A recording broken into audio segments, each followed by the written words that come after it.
Patta website you should know part 16. Zero music නොලෙජ්ජයක් තියාගෙන සින්දුවක් හදන්න ඉන්ක්‍රෙඩිබොක්ස්. ඉතින් මේ සයිට් එකට ආවට පස්සේ ඔයාලට පුළුවන් මේක ඩවුන්ලෝඩ් කරගන්න වගේම මේ සයිට් එකේ ඉඳන් ඔයා කැමති සින්දුවක් හදන්න. ඉතින් කොහොමද ඒක වෙන්නේ? වෙන්න මෙහිමයි. මෙන්න මේ සයිට් එක මේ විදිහට ලෝඩ් වුණාට පස්සේ ඔයාලට පේනවා කැරක්ටර්ස්. අපි යමුකෝ මෙන්න මේ කියන කැරක්ටර් එකට. මේ කැරක්ටර් එකට ගියාට පස්සේ පොඩි වෙලාවක් යනවා ලෝඩ් වෙන්න. මෙන්න මේ කැරක්ටර් එක through පුළුවන් ඔයාලට මෙන්න මේ වගේ අර මොනවද අපි කියන්නේ බීට් බොක්ස් ටයිප් මියුසික් කියලා ඒකේට අදාළ වෙන මියුසික් එකක් හදාගන්න. මේ තියෙන එක මියුසික් ජෝනරස් වලට අදාළ අයිකන්ස් වෙන්න ඕන.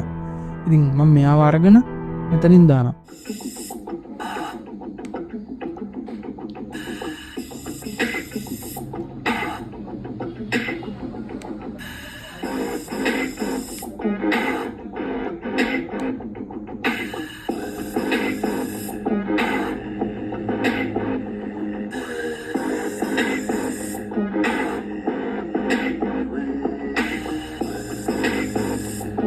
මේ වගේම ඔයාලට පුළුවන් මේකේ ඇල්බම්ස් වලට යන්න.